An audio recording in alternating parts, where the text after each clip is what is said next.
FESIG, the Free Energy Special Interest Group, where science meets spirituality in the quest for truth and knowledge to free humanity and transform this planet.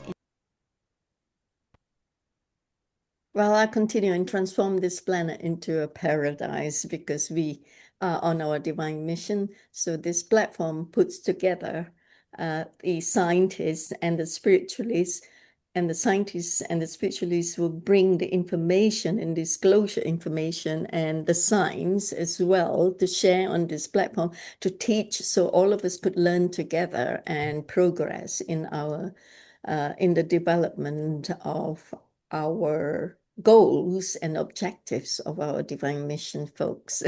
So that's fine. I mean, we do have technical glitches, but I'm fine. Sorry, who's that?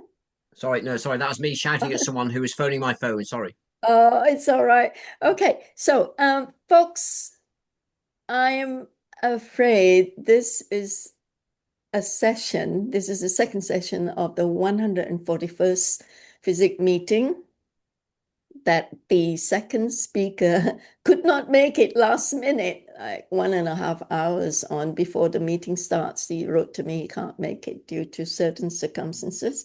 Nevertheless, I'll still share screen of the agenda because you need to know what was done just recently and what was to come. And I need to do a quick swap and improvise since the second slot's empty. So welcome to FESIG, the Free Energy Special Interest Group. Today is the 1st of October. It's a very special day, Yom Kippur, which is a day of reflection and spiritual sacred meditation and all that for Judaism members. The first speaker who spoke is our returning speaker, David Griffin, who talked about the auspicious dates of the religious sacred ceremonies and things like that, which is coinciding with the trajectory of the three-eye atlas, which is a very fascinating talk. Folks, I urge you to look out after a couple of weeks when we have that video recording published. Look out for it, okay? So David Griffin is the president of Lightstream Technologies, inventor of harmonic technologies, researcher. He returned to speak about three-eye atlas. So he has mapped out and demonstrated the auspicious Yom Kippur on the October the 1st, that's today, alignment, okay, where Mars, Mercury, K1 Atlas, and the Sun were aligned, is aligned right this now as we speak between October 1st and October 2nd in our solar system. He was thoroughly showing and demonstrating in mathematical codings and equations on how this trajectory of the three-eye atlas is moving in our solar system, which is so amazingly fascinating, and it shouldn't be missed, okay? Because our second speaker, Patrick Riley, couldn't turn up to continue with his part 2, his presentation on the electronic universe, source of energy, and more, we have instead, thank God, I have good friends whom I knew for years and years and years, and I quickly called up on the phone, and David Griffin jumps into the rescue to fill up this gap, to talk about his speciality. This is just a formal chat with the FESIG team. Very knowledgeable people here in the Zoom room right now. It's just a trailer and a promo for his talk that he will be presenting in full color, full-fledged cinemascope technicolor in another time, probably early next year or something, when David has prepared a wonderful PowerPoint presentation. But today is an easy, semi-formal, nice chat and chat with the team, okay, in our Zoom room right now. So if you want to know what is the next meeting, when it's our 142nd meeting on the 5th of November, please pen it down in your diary, where Carrie Cassidy will be coming in to continue with the discussion on Three-Eye Atlas after David Sarida has presented his today, right? And there will be a second speaker. I can't remember who I have earmarked for the second speaker, but here is come back for Carrie Cassidy on the 5th of November, okay? And if you want to contact me or suggest speakers or volunteer or pay forward, write to crystal@truevisionofpeace.com. Okay, because now we are all volunteers and we've been doing this work from our own pockets for the last 9 years. So we need to go forward and be more efficient and be more prompt and all that. And that costs money because we need to pay for this and that. So if you could pay forward, we will be doing a better job, folks. Thank you. So do subscribe to our YouTube channel, Odyssey, and join us at Facebook and Telegram so you can interact with the rest of the members and speakers as well. And you can also see announcements of meetings and what's going on at FESIG. So thank you so much for bearing with me. Now I want to introduce my good old friend, David Griffin.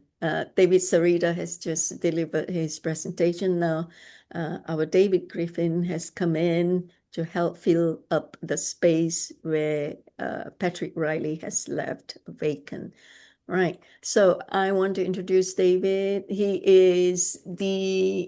has been sitting on the seat of the UK Exopolitics chief, the head of Exopolitics UK for a long, many years until, he's been stopped there by hackers and people who didn't want him to go on, as geniuses who are on a divine mission has always been attacked. I'm sorry to say that, but that's the case, and hopefully all these attacks will end soon. David Griffin is a UK-based researcher known for his involvement in exopolitics, kind of like Michael Salla in the US, right? A field that studies the political aspects of humanity's interaction with extraterrestrial intelligence. He was largely responsible for the UK branch of Exopolitics websites and worked on projects such as AMASH, Anomalous Mind Management Abductee Contactee Helpline with Joanne Summerskills. He and Joanne has become good friends of mine. When I visited Miles Johnston's studio in Hounslow here in London, UK, and I met them. I was in awe how brilliant David has been in churning out a lot of information. He's an avid researcher and he knows in his fingertips what is what and who is who in exopolitics in the UK and the bases, because Miles Johnston was working on the bases project with him and he was there, spotlighted and in front of the camera most of the time.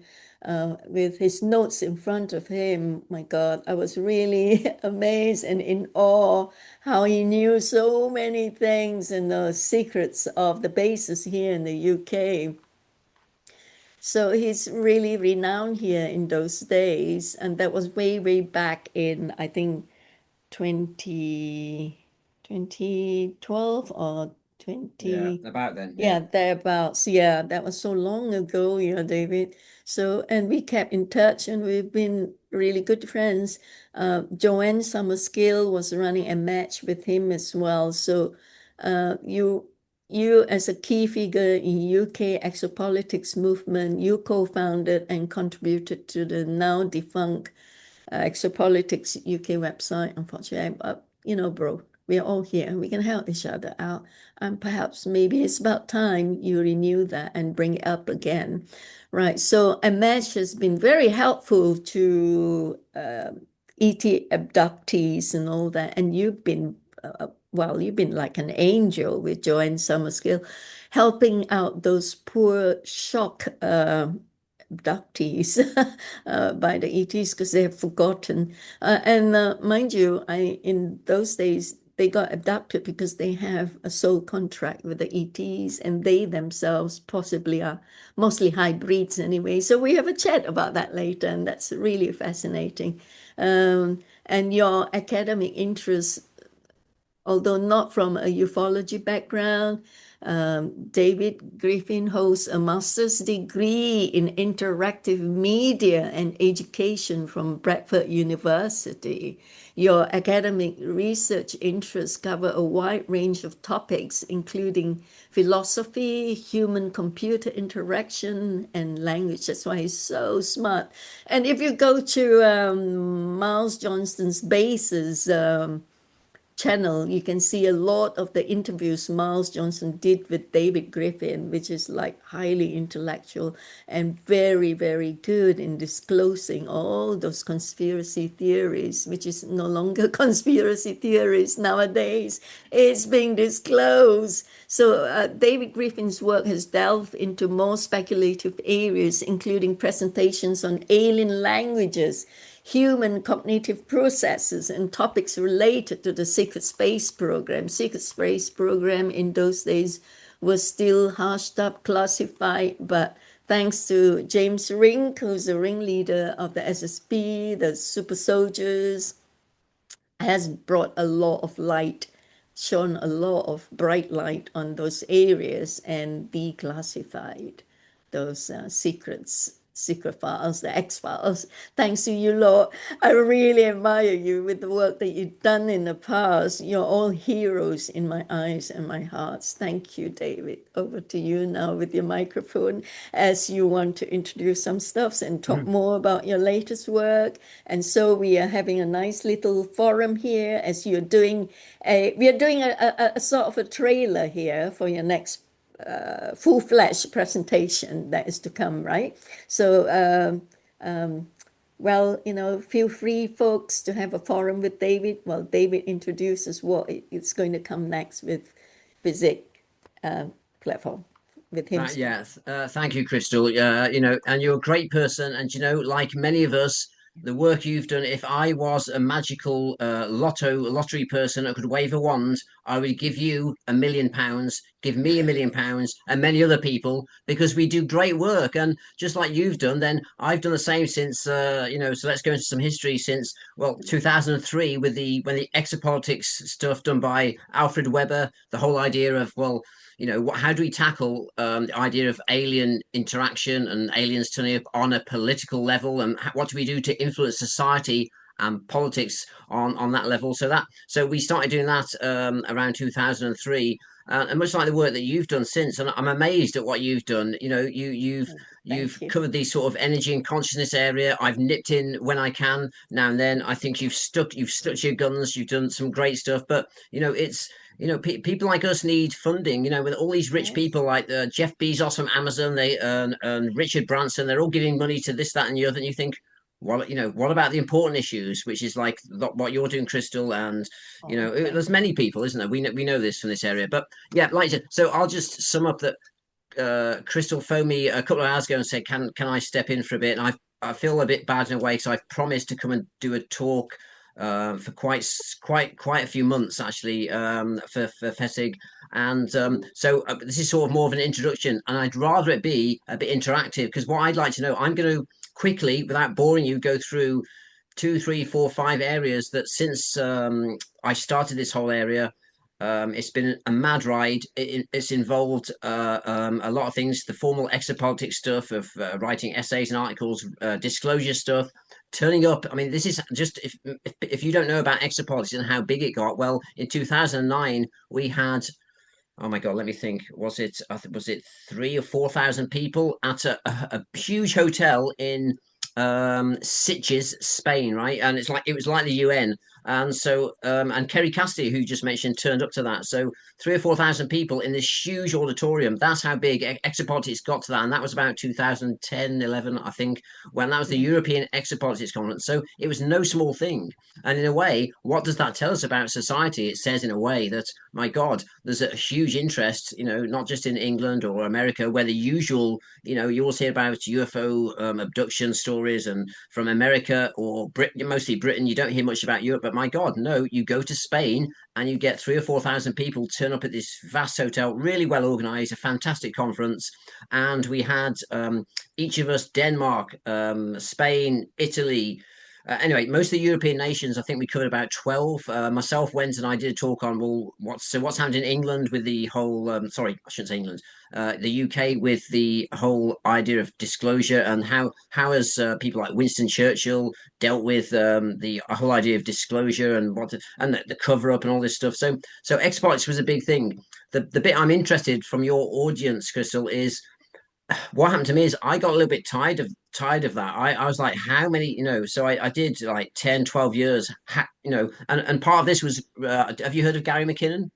Gary McKinnon, the guy, Yes. Gary McKinnon. Yeah. Okay. So I was one of the few in England that right at the start went to the British courts and supported and tried to stop him getting, because of course, he hacked into NASA and he was going to get deported to the US, right, for finding out from NASA about the whole idea that they found basically on NASA and NSA and other computers. He found the idea that, my God, it's that now he's found evidence of the government admit there are extraterrestrial off. They had this whole idea of not only have we got our own space fleet, as in a terrestrial space fleet, which I could talk on for many hours in a different way, because I don't quite believe that us as a terrestrial civilization are now zipping through the universe. So I differ to James Rink. He said there. I think he claims you've been to Mars. I don't believe in that sort of stuff. But that's a whole other area. And no offense to him, but so Gary found out that the government, had, of course, had admitted to, well, but we've got this. We've also got these things called fleet-to-fleet transfers and space terrestrial officers, and even names of ships. So we have our own space fleet, maybe in the way that Donald Trump, when he talks about space force, has gone on.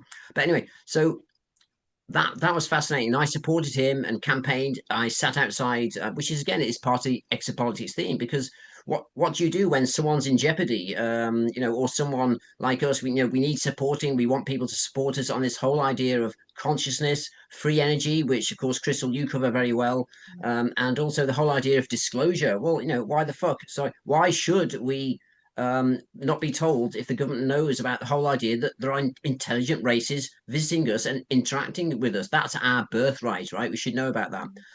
The problem is that with exopolitics, after supporting Gary McKinnon and many years at this, I sort of got a bit tired. It was like knocking at a door and nothing much opened, even though for the Gary McKinnon case, I did go and see actually at the House of Commons 2 or 3 politicians, and I sat with them and said, you can't let this guy be deported to go into jail because he found data of extraterrestrials, and because that's what I've been doing all my life, right?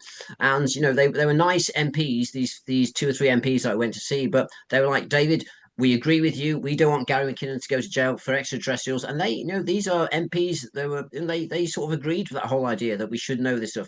But they said, how can we announce this in Parliament without proof? And I thought, well, what do we do about this whole thing with proof? What do we do? And there's a guy called Steve Bassett that talks about the latrine, which I think is an American term, the latrine from the saucer.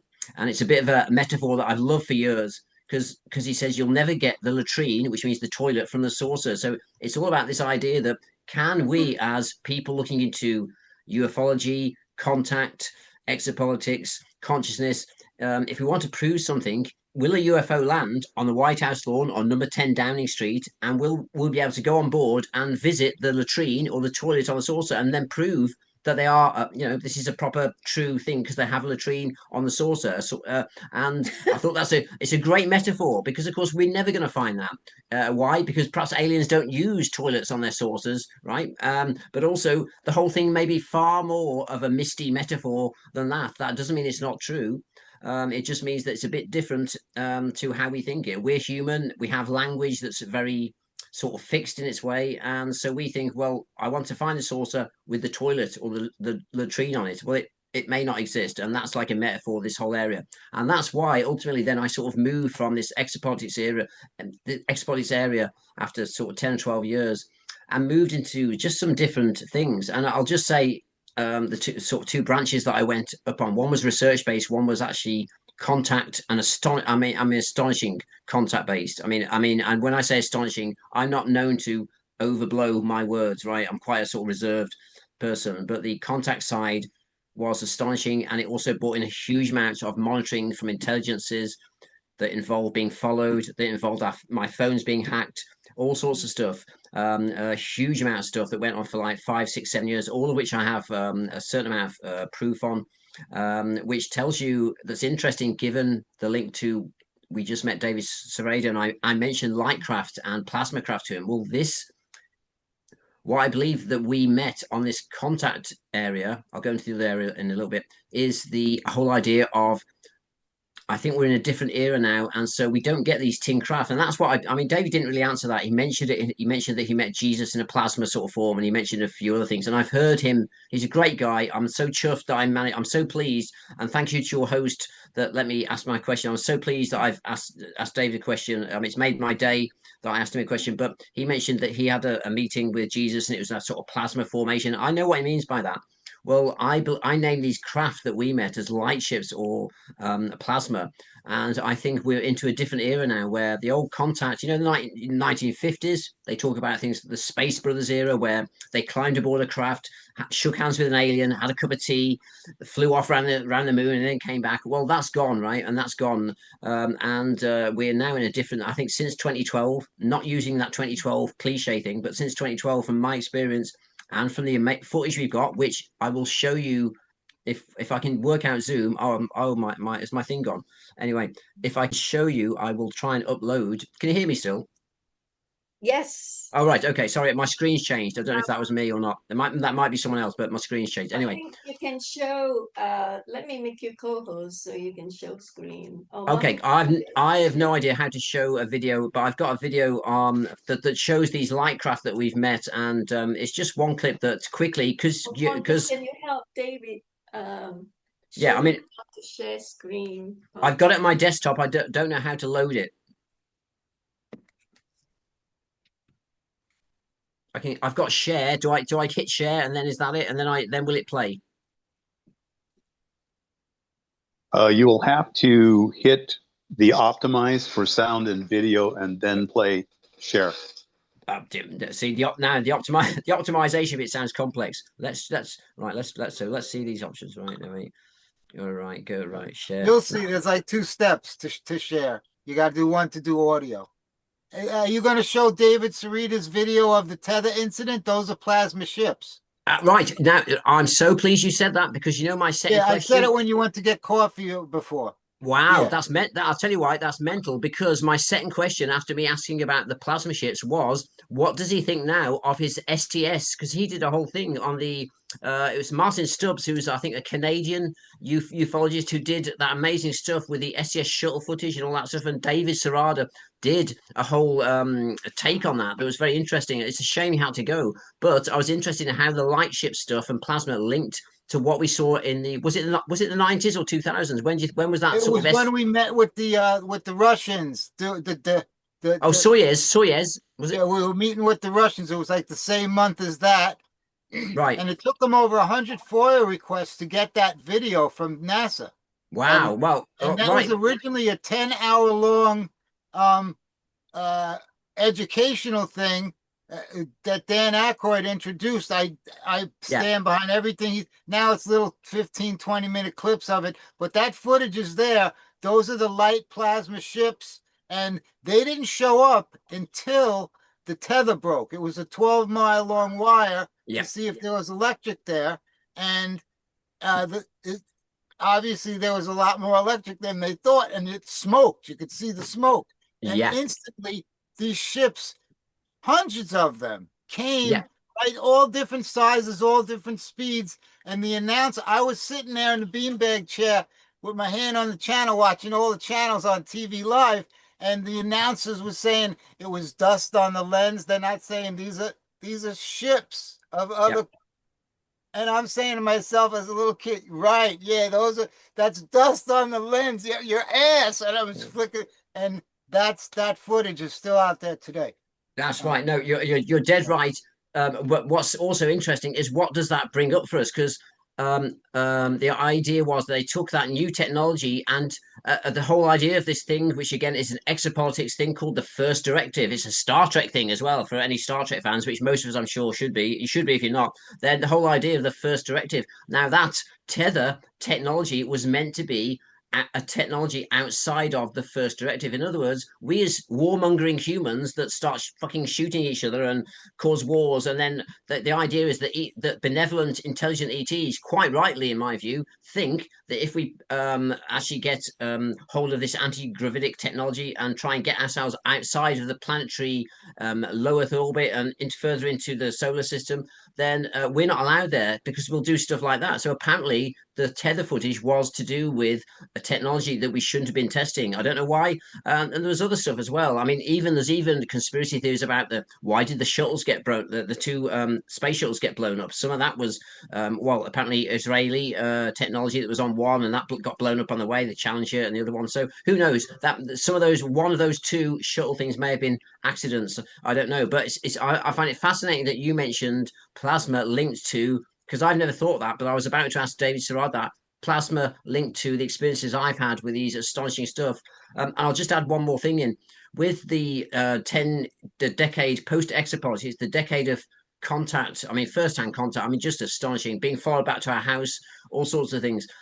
With these lightcraft, is that they also, he mentioned this sort of star formation. Well, I can show you if I can get this bloody footage going, which again, I've only had an hour since Crystal phoned me. I'll do something I mean, let's sum up. I've done two things. I've done 10 years work on the Marconei era of the Falklands to do with this black goo, sentient substance, the Marconei issue of the idea that the Falklands War, which is a British war in 1982, then brought back a secret alien technology. Sounds wacky, but I've got lots of data on that, and I've been down to Britain's Freedom of Information place and I've got documents on that and things.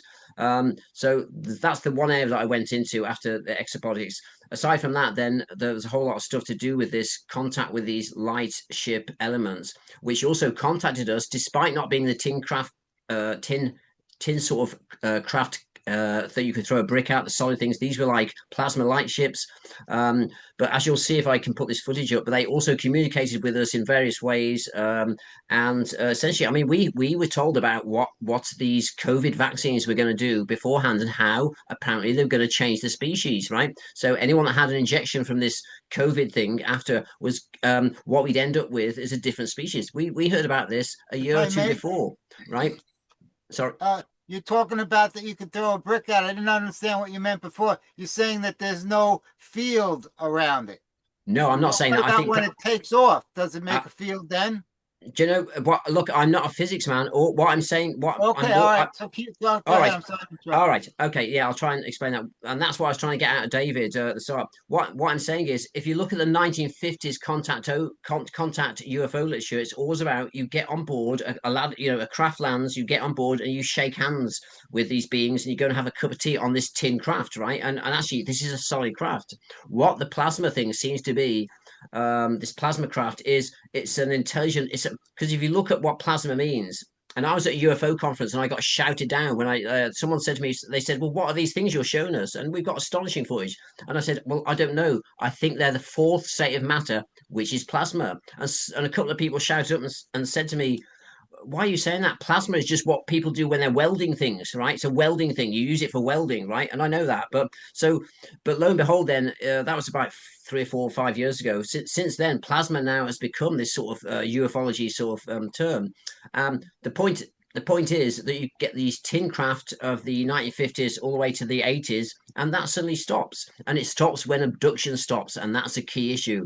So abductions suddenly stop. There are no abductions anymore. They stop for a reason, which I can go into. It's a longer topic. But so the tin craft that we saw from the 50s all the way to the 80s, all the way up to Whitley Strieber with his stuff being probed up the bum and all this sort of stuff, that sort of ended. And our footage that we've got gigabytes of is all about these plasma craft, but I don't think they're a solid form. When they want to be, they can be. When they want to be a plane, they can be, and when they want to be many other things, they can be. But here's my point, right? So I can show you some footage, and you may still think, well, that's still a plane, that's still this, that's even though I've got spinning windows, right, showing on one of these craft, right?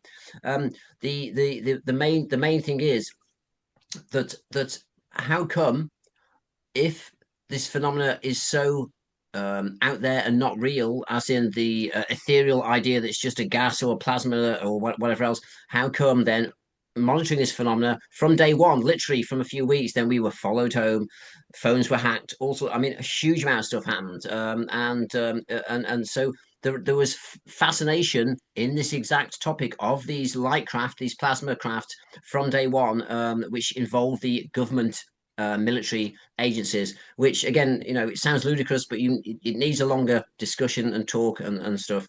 But yeah, I agree. It's hard to. I find it fascinating the difference between this whole idea of a tin craft, which is the whole idea that you get on, you walk up into a spaceship, and then these other ones, because these craft, I don't think they don't land. They communicate in another way. It's more of a mental sort of thing. And I'll just add one more thing. I got you on that. I think you're talking about, because we've never seen those plasma ones when they land, so I don't know. Maybe it is physical so I don't know. You open up a lot of things, but with only an hour's notice, we'll have to do this in let steps. Paladin answer that question, because Paladin probably is the longest experience. I think way you're back in the 70s. Paladin, go on. I think you're talking about different civilizations operating on different levels. And one of the key things I think that is worth looking at here is the crop circle phenomenon through the 1990s and the early noughties, because that was demonstrating a whole different relationship with beings from other worlds. And also there was this thing, I think you just about touched into it at one stage, which is that it seems, as far as my understanding goes, the Earth was cleared of a lot of visitors who were basically complicating the whole thing, and this includes the abductions, and therefore we're getting a much clearer signal now. I think that's a good idea. I think that's possible, yeah. Plus, we as humans have evolved, or at least some of us have, to the extent that we can understand things which we wouldn't have been able to understand back in the 1950s, 1970s, or 1980s.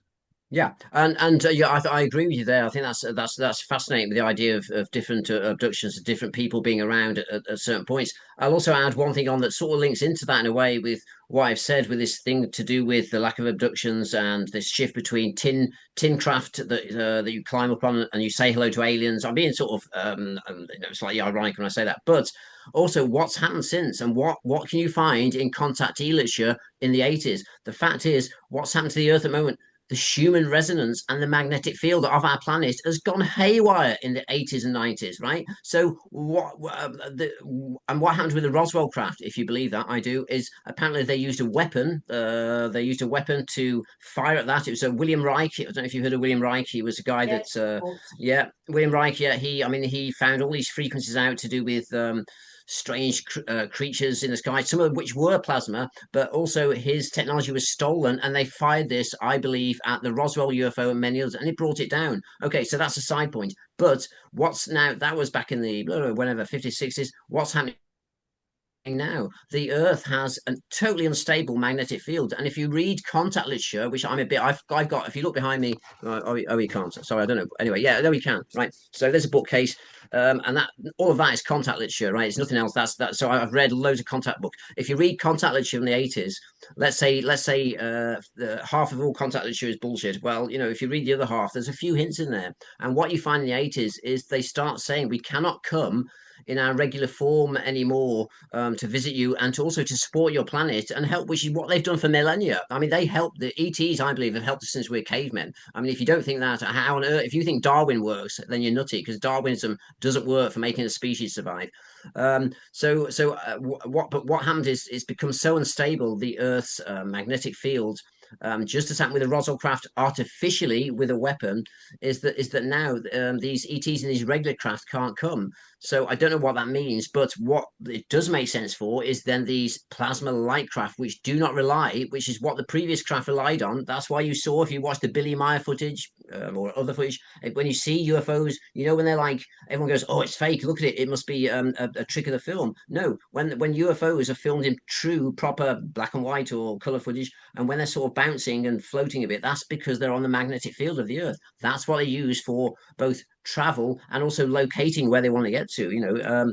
But so that's then shifted. So we're in a different era now, maybe for many other reasons that I'm too silly to understand, I don't know, but I'm sure now they cannot fly the regular craft anymore. So we have these other sort of etheric craft, these lightships. But I was going to try and show this bit of footage, and then I'd rather then other people come in and say what if what they want me to talk about. But linked to David Srada, he mentions this. He mentioned the Jerusalem Star or something. This. Well, lo and behold, what did the craft that we met do? What did they do from day one? And let's see this another edit, right? So can I show you this? This is a Tesla ball, right? And it's from a lady called Judy Beebe, who she's now passed on, right? But it's to do with Tesla. Basically, she had this Tesla equation, and inside there is this is actually a free energy machine, and if you film it slowly with a high rate camera, then you'll see that it pulses and you see a bubble comes up. So, and I've had this now for 8-9 years and it still has that bubble. So this is a free energy machine. It's called the gem sphere. And what's interesting is when I took that up to the same rural location where these lightships had come for I think about a year at the time, my God, the whole, because they did. If I show you some footage, perhaps if Crystal can schedule me for a couple of hours next time, I'll show you some proper footage of what happened when we first met these craft and how they introduced themselves. Full on windows that can be seen spinning, all sorts of stuff, dancing in the sky, right? But they are not the usual UFOs. But then when I took this thing up there, right, I thought, oh God, let's take it up there. The whole phenomena changed to the point where we had these craft came in, and we got this on film. It's a bit hazy. The craft came in and made these geometric, mathematical, we were told were mathematical sort of chaos. I don't know. Like I'm not a big academic person. I don't know. But my partner who came with me, she's far more into this stuff than me and understands far more. But they did it. The point is, when what we caught on video was profoundly different to what happened previously. So something to do with taking this free energy ball, right? Made from Tesla technologies, and Tesla appeared to this lady again. What do you know? Again, I feel idiotic saying this, but I spoke to her. She's a lovely lady. She's got a huge history. I can go into it more another time, but she's posted me this from California, and essentially what made it for me known that this was a real free energy device is that the appearance of the phenomena that turned up most times when we went to this rural location in Yorkshire, England, it transformed so dramatically that we had this. They did a display where I don't know. Have you heard of the cat's cradle? This is what we call it, right? We call it the cat's cradle, where and this was a thing we used to do at school, where you used to have your hands with rubber bands, and you made things and you stretched them out. And I don't know if you said, maybe that's an English thing, I don't know. And you had these rubber bands, and you could make these formations. And it's a bit like that. It's like it was a constantly morphing system, right? Of how these ETs were sending out this energy, and also almost like Crystal. Have you heard of an etch-a-sketch? An etch-a-sketch is this a magnetic thing that you drew things on. 1970s. No, all right, okay. So it appeared a bit like that, but that obviously you haven't heard that. It's not a good example. But anyway, so I mean, I can play this thing, but it's not the utmost example. Let's see if we can get it going. It's just it. But what I do want to show more than this whole idea of how it changed from taking this Tesla ball up there for this first-hand contact that was in the fourth sort of the fourth dimensional space. I sort of want to show you that David Srada kept mentioning the idea of these glowing sort of Jerusalem stars. Well, lo and behold, this was their marker. So when we turned up, the contact happened this way, and they would show these Jerusalem stars. I mean, just astonishing. But of course, the government copped onto this. I'll even add to the point where I'll shut up in a minute. I'll show this thing and I'll shut up and let someone else come in. I'll just say this. When you come on early next year, when you have all your presentation materials put together, it should be really exciting to see all these things that you talked about that you want to show us, right? Like today, we go easy, casual conversation with the rest of the team. happily, you know, we just roll along with the conversation.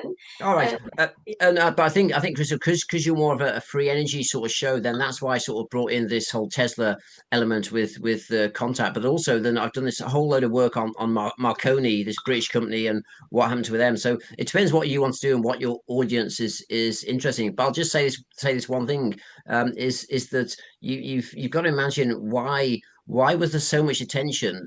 So in other words, why do we get followed up to this rural hillside? We're in the middle of nowhere. Okay, we live in the middle of nowhere. We got followed to this hillside, watched, followed back to the house. Then we had people arriving outside our door at 3 a.m.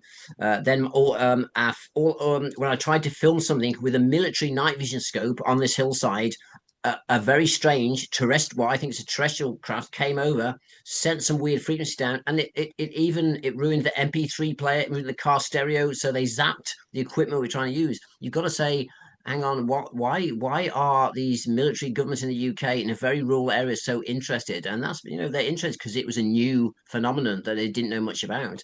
And there's more I can go into on that. Let me see if I can play this. I just want to show the Jerusalem Star and then it's only 2 minutes long, this footage. Let's see. Your techie people have to help me because I am not a Zoom expert. I'm a bit of an introvert. I don't normally do stuff like this. I don't mind doing conferences in front of people, but I'm not really a techie sort of person. So I've got something now in front of me. It says screen, and I've got one that says desktop pyramid, right? I mean, let's just see. I don't know what this footage is going to. Let's see if it comes out. Here we go. You are screen sharing. Let's see, right? So if this doesn't show up now, open with.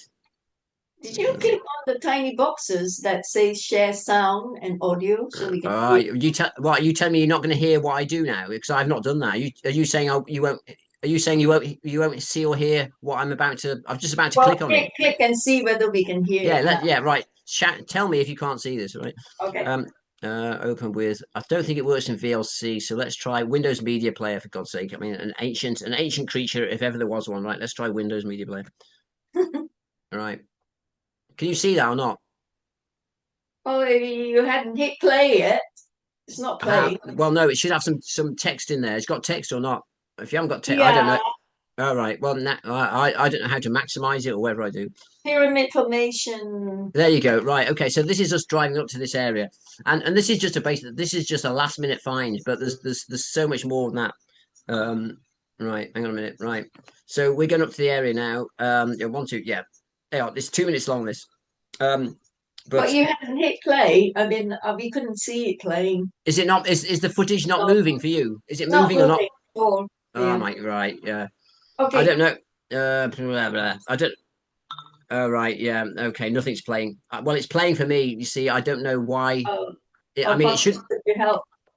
Do you know what? Do you want to leave that until next? Why don't you leave it there? Leave that till next time? Yeah, and then if you want me to proper presentation, you and I can do a rehearsal. Yeah. I will come and do either my contact stuff or my Marconei stuff, whichever your viewers want. I'm happy to come and do that in December or January, and I do really good conference talks. Not tooting my own horn, but I always prepare for them well. So I'll do you a good talk, okay? Yeah, you do. You always did. Way from the past. Yeah. Thank you so much. You can stop sharing screen now. Yeah. All right. Well, Paulden, a couple of questions. Paulden, when you were doing, you were together with Gene Roddenberry and George Lucas and the rest of them and Andrea Pulharish and all that, sitting in the seance in a circle, channeling the Council of Nine. The Tom energy, didn't you, when you were? Well, no, I wasn't involved in that earlier stage. I was involved in a later stage in the 1990s. Oh, they were doing that in the 1970s. I love all that stuff about the Nine. It's a fascinating area. I love it. Yeah. So, folks, this is a casual conversation with the team, right? So you just unmute yourself if you have anything to ask David or even Paulden, now that Paulden's here, on the fascinating subject of the Council of Nine. The history of humanity have been channeled through the energy called Tom, right? The hive mind. Group soul called Tom, T-O-M. What does Tom stands for, Paulden, if you could remember?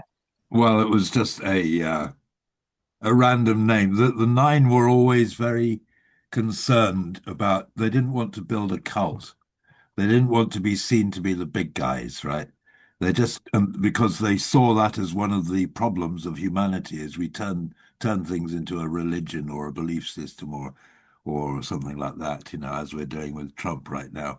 And so they just played it all down, And so he called himself Tom. Mhm. But he did say that in the Egyptian pantheon he was known as Atum. Oh, David, I just referred to Paulden because Paulden possibly has some of the most amazing experience with the group, okay, of the scientists and researchers that sat in Nations, channeling the energy, Tom. Because, in those days, it's really, oh, wow. How shall we put it? We're talking about Close Encounters, the Third Kind in a movie, right? And then we're talking about ET experiences like abductees that David has experienced with Joanne Summerskill when you were managing a mesh with many, many abductees and those who had strange experiences, taken up the crafts and being dissected and all that. We're all in the same boat, really. I mean, each and every one of us has got sort of a close encounter in a sense in our sleep, and we don't even remember. So, Paulden, what is the nine telling you and guiding you in your mission when you were given the job of editor of the only planet of choice? This book, folks, you must get it from Oh wow! Am I sorry? Well, I didn't know that. Sorry, I'll mute myself. Sorry, Paladin. I didn't know that. We should talk sometime. I'll shut up now. Yeah, I'll mute myself. yeah. yeah.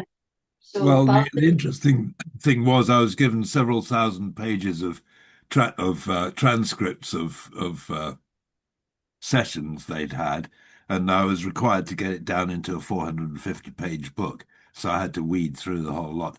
And the fascinating thing was that on the day I received all the material to work on, my phone stopped ringing.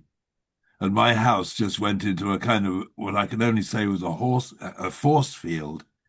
And the fascinating thing was, and I spent the next 18 months basically going from my office to my bed to my kitchen, and just like that. And two people looked after me, and no one came to my front door. The phone didn't ring for a year and a half. And then on the day that I handed in the manuscript, it all started again. People started coming to the door. And that's what you call classic high strangeness, as they call it, isn't it? The high strangeness comes and envelops someone when you start mixing with this alien or in quotes Yes. area. That's it. That's fascinating. I'd love to talk to you more at some time. Well, there was another thing too, and that is I can only call it psychic editing, where basically I had this task of reducing stuff down and really pulling out what I thought was the essential stuff. And so I did that. I went through all the material, and every time there was something interesting, I'd make a file of it. And I landed up with 800 short files. And I thought, what the hell am I going to do with this? How am I going to proceed with this? And I just took a rest.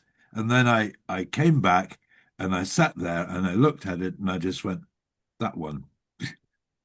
And I pulled it out and bang, that was the beginning of the book. And it was almost like I was being guided yeah. through this editing process, and it was distinctly, it was quite a remarkable experience, one of the more remarkable experiences of my life, really. And I've had a few. Actually, we are never alone. They're all around us, aren't they? Our Yeah. guides, our guardian angels. And I think it's time now, from November or something like that onwards to next year, more and more of us will be able to communicate with our guides, our angelic team, and even God. Do you have this feeling? The message is to go within, really, to do more meditation and get some quiet time for yourself. Oh, I don't hear you, David. Sorry, were you asking me? Yeah, pardon. All right. Yeah. Well, yes, although this has been a gradual process, I and probably many of you have been part of this process since about the 1960s, and it's come in waves.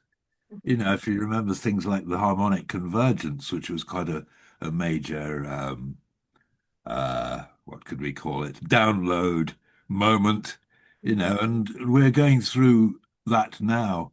I've posted on my Facebook page just the astrological chart for the last new moon, and it was one of the highest levels of coherence in that astrological chart that I've seen for ages. Yeah. Well, I will type down on chat the book that we were talking about, The Only Planet of Choice, on chat later on while you speak with each other. Hey, come on, brothers and sisters, talk to each other. Hey, Trisha, you want to talk to Paulden and David Griffin and Jerry? Just unmute yourself and talk. This is a casual conversation. It's like a FESIG forum of the FESIG family. Yeah. Press, you're so quiet. Aloha, darlings. I'm in the middle of work right now. Can you hear me? Yeah, I can hear you, but we It's can't Trish. see your pretty face. No, darlings, I'm in the middle of work. I've really got to go. I'm just so grateful I was able to get some connections and here in Hawaii, and we're in the boonies. So but I didn't get to hear everything, but I'm so grateful for all of you, and I just want to bliss you all up, off, and through. Over and out for now. We're so grateful to you anyway. I mean, for your moral support all these years and the recommendations that you were guiding me who to speak and all that. I really appreciate you, sis. And we have Mona. Hey, Mona, you're quiet. Mona, our pop star sister, would you share? It's the end of the day here. It's really late for me. I mean, so I'm just, but yeah, fascinating all that, It's very, yeah, I had funny encounters when I was in the US. I met Andrew Basaggio. You know Andrew Basaggio? Oh, yes, of course. Who doesn't know him? Because he said he went to Mars. He said he time traveled. He said and he did a lot of drum rooms also. I know you and I have been trying to get hold of him to speak at FESIG. What's happening? He's your friend. Could you bring him? No, well, Andrew doesn't, he doesn't do anything anymore, apparently. He has a problem with his eyesight. Oh. So I don't know if he still speaks or anything like that. Folks, Paulden has put his website here on chat, so get hold of Paulden. David, get hold of Paulden, but I can personally put you through to Paulden anyway. Well, that's just a brief introduction to the Nine, and also there are two different versions of the Nine book there, which are available if you can handle on-screen reading. Sure. This is 30 years old information, you see, so books are out of print. It's so exciting, isn't it? What's ahead of us? Ooh, with all the signs and everything. And they say November, look out in the skies. November just round the corner, isn't it, Press? Press, Yes, you have absolutely clear skies to look up to where you are in Portland. Wow, we so envy you. It's surrounded not always. I'm on the coast, so the clouds come in at about 6 o'clock, 6 o'clock in the evening, and once in a while we get to see the sky at night. And you got your deers coming around. Yes, yeah. Anyways, as we move forward through this information, and I'm going to throw this out to our two fine guests today. Do you think we'll actually start better communications between people and between our galactic buddies in the universe in the near future? Well, I don't know if you wanted me to have a go at that, but yes, I think that is totally the case. One of the things that the Nine actually in a way, thrust me into was my involvement in Palestine. And both of these things are about reaching across an enormous gulf of understanding. And so there are tremendous parallels between, say, a state of conflict between humans and our attempt to develop a relationship with beings of other worlds or other dimensions. It's essentially the same thing about crossing gulfs.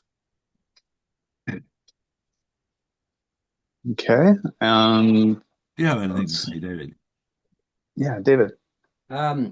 Okay, I agree with all that, and I mean, I did not into academics and talking about that, but my degree was actually in peace studies and conflict resolution. So of course I've done all the Palestinian wars, all this sort of stuff. I did all that in the 90s, and I think. But do you know what?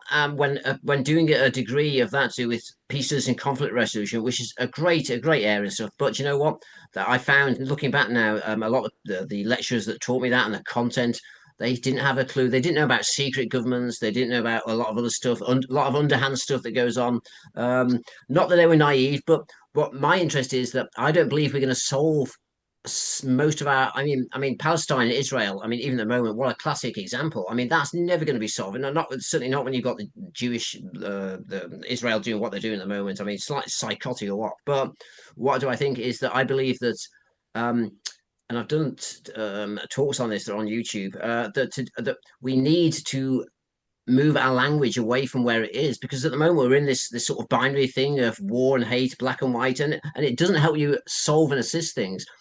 What you do, if you, again, I'll go back to the contact literature. If you go into contact literature, then there's lots of talks about this whole idea of a visual language, and this is when ETs meet people on craft and stuff, and some of the things are sent in visual symbols, and shamans in jungles in South and Central America do this as well at the moment. They send images to each other. Well, the difference is with if you have a visual method of communication, you can't lie, right? You can't bullshit, and you can't be a deceiving bastard like the Israelis are at the moment, right? So you can't do that. I'm not saying that will solve anything, but one of my main reasons after doing this piece of this course to get into the ET and the UFO issue was I thought, well, God, if we can learn from these higher, in quotes, intelligence people that are coming down, if we can learn a different method of communication, maybe that will help. If they can teach us a different method of communication, because let's face it, how long? What we're humans, evolved humans have been around 100,000 years, 200,000 years at the moment. Language came around 100,000 years ago.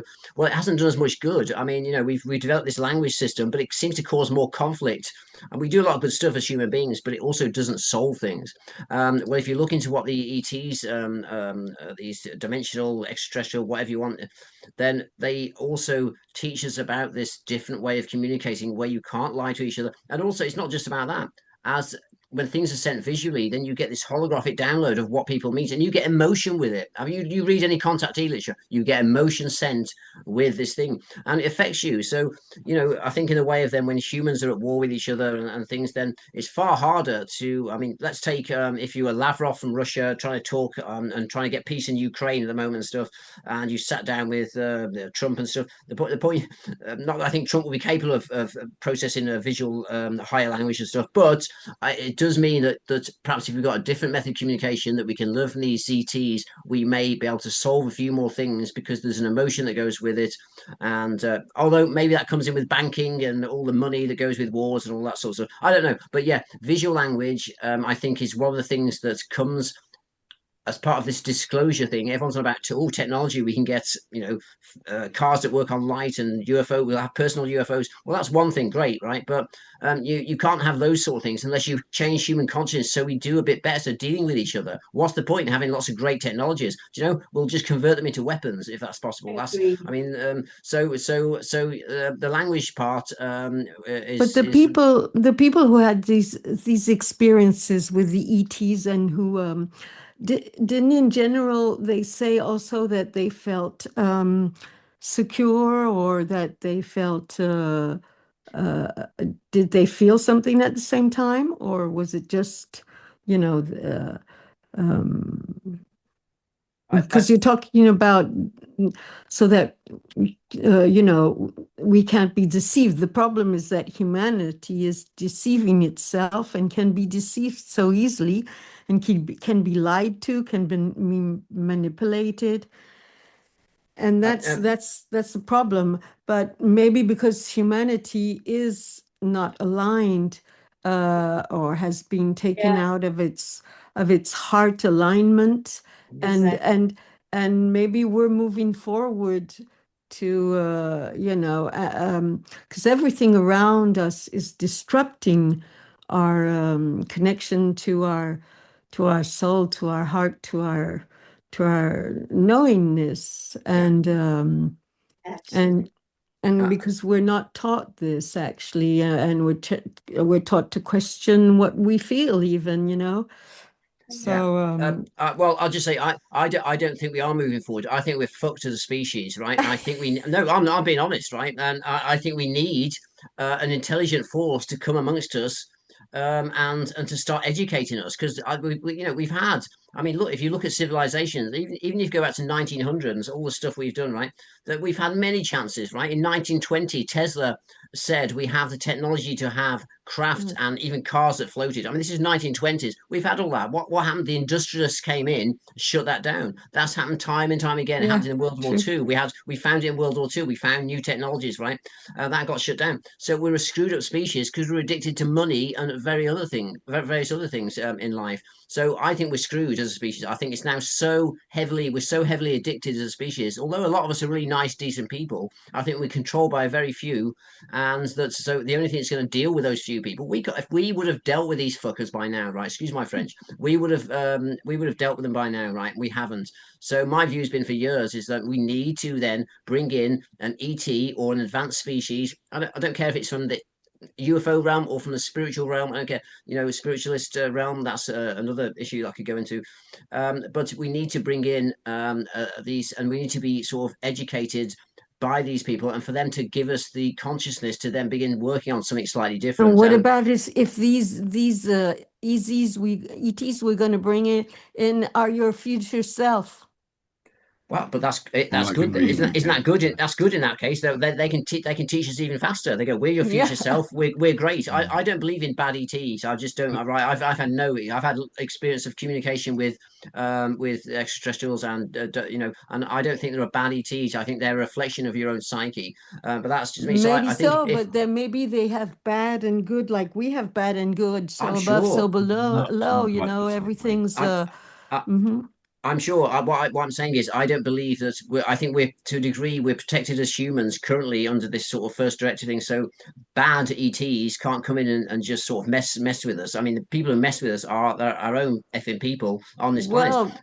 Well, behind the structure that exists, apparently, yes, there has been these ETs or whatever other humanoids or whatever they are who have been playing with humanity in the dark. The Greys did a deal with the military. The Greys, the reptilians, the Dracos, and they've been part of this. The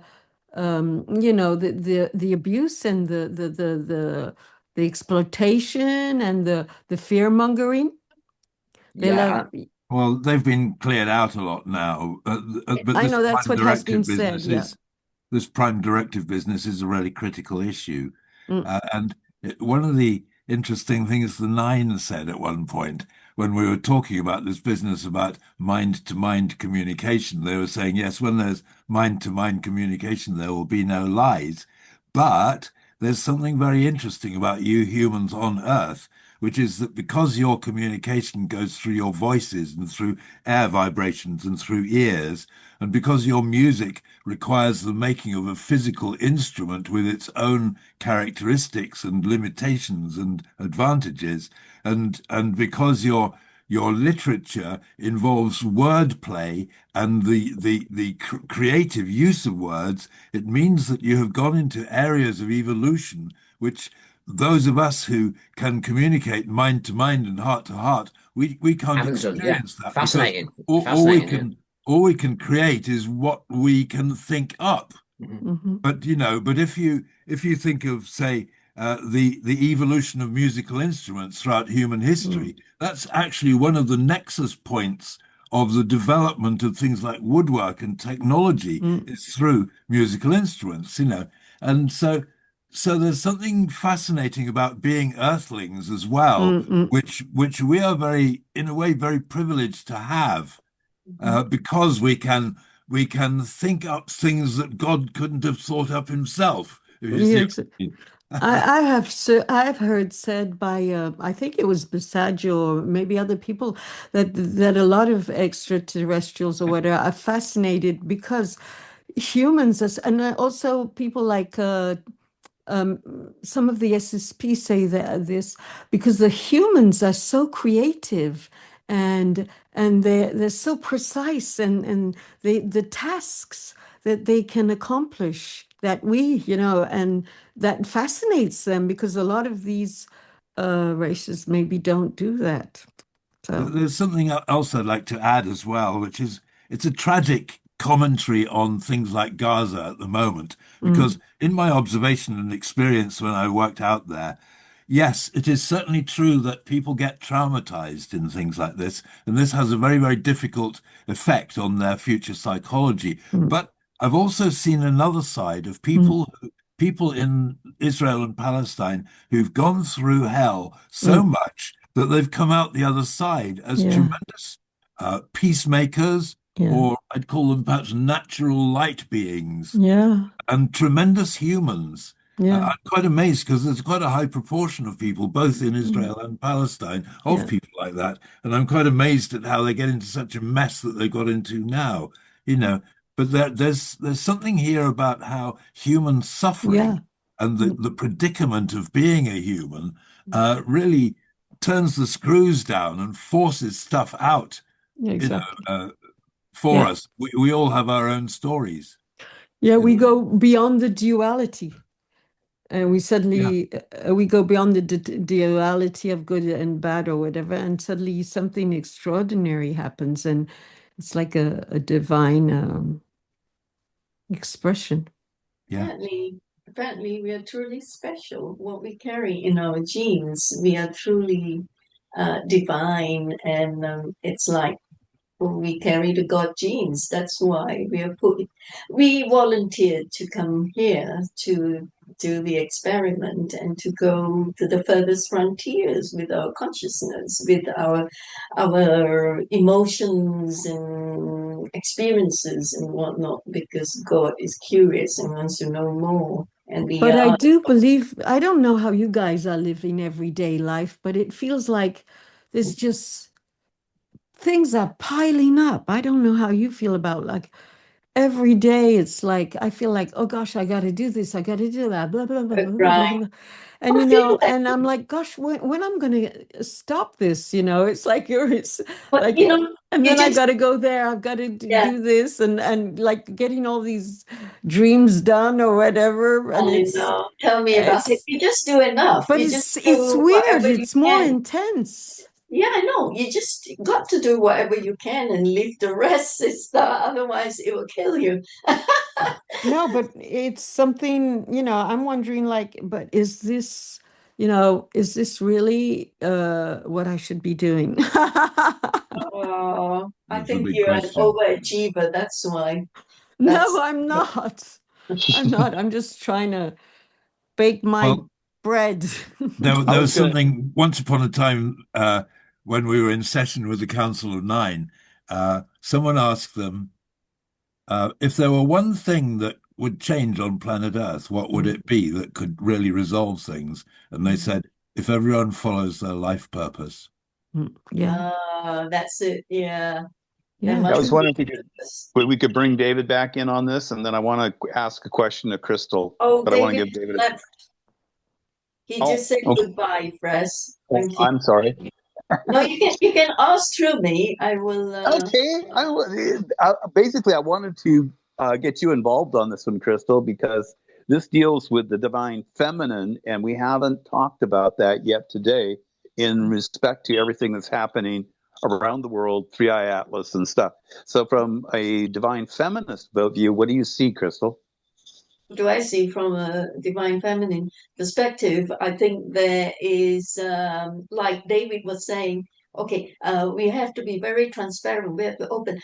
So, okay, if once our third eye opens, right, Paulden, we are so transparent and we don't need to even open our mouth to utter a word because communication is done through telepathy. All right. So when it comes to the divine feminine, we got to balance that, the divine feminine and the divine masculine. Otherwise, when the transparency sets in with the telepathic communication, everyone will get very offended because our thoughts are so innocently broadcasted without even uttering a word. And it can be so offensive if the balance is not there, the divine masculine and the divine feminine for us. If you know what I'm saying. So it's about this is why I was asking you, because this is the ongoing conversation we've had for years. It's like, yeah. And the question then comes in on the divine masculine. A lot of us males are like, just the facts, Jack. UFOs, when I see one, I'll know it's there. But other than that, I've got work to do. On the divine feminine side, you have the emotion, and it's this. I feel there's something out there. It's almost telepathic. It's almost there, and but there's also what happens on this planet of the manipulators use the emotion to con people into something of a falsehood. And so it's work for both of us on the masculine and the feminine side to get to this, open telepathic position where, you hear what I'm thinking. Yeah, Fred, you're spot on there. So what is not being put right now, we can't wait anymore because the trajectory of the ascension and descension cycle has already reached its intersection point. Can't wait anymore. It's just too late to wait for humanity's consciousness to be put back on track in alignment with Creator's loving light, because it's just went off track so much. It derailed because of the artificial control and mind control and everything, and with the wax and all, with the graphene oxide nanoparticles that is self-assembling and all that. It's not doing any good because they are stopping us from getting to that trajectory to be in alignment with Creator's loving light before we get our gifts back, our third eye opening, everything just, we get our gifts back, but we can't because it's too much off track. So that's why divine intervention is a given. That's why we have all these crafts that are circling on our planet with the non-intervention now being taken off. So now they are intervening, and we are going to see them. So in November, I think we're going to see them. Most people are going to get to see them. What do you think, Mona? Sorry, I was talking to my cat. Oh, I see. Okay. No, but really, well, I think November and next year, middle of next year, there might be some interaction. So I've been putting all the accumulation of the information that I've been hearing from here and there together. Most of them say. But I'm thinking, those extraterrestrials, they're like out of our space, but I'm like, they're not necessarily from a different planet, of course they have, I just don't, maybe some have been living here or, are beyond the ice wall and they're just going to show up and because now the time is coming to show up and also because the dimensions, the veils between the different dimensions coexisting here on different levels of materiality, are getting thinner. So yeah, absolutely. That also. Crystal, this is a really good break spot for the recording, and then we can continue on. Yeah. Whenever we have a speaker not turning up last minute, we can carry on the conversation. Thank you so I didn't much. know if we had to get this into a recording someplace. Yeah. Oh, Audrey, you were very quiet, and so is Pontus. Sorry, you didn't get a chance to speak up. Yeah. Audrey, sorry, I didn't have a chance to call you out. Thank you so much for staying put throughout the whole 4-hour session. We love you. Do come back, okay? Pontus, you never say a word, as always. No, I didn't. I had a lot of other stuff to manage also. All right, then. So there being no other business, the second session of the 141st meeting is now adjourned to the 142nd meeting in November. Is it November the 5th? Yes, I think so. Yeah. Oh, thank you so much. We can stop recording now.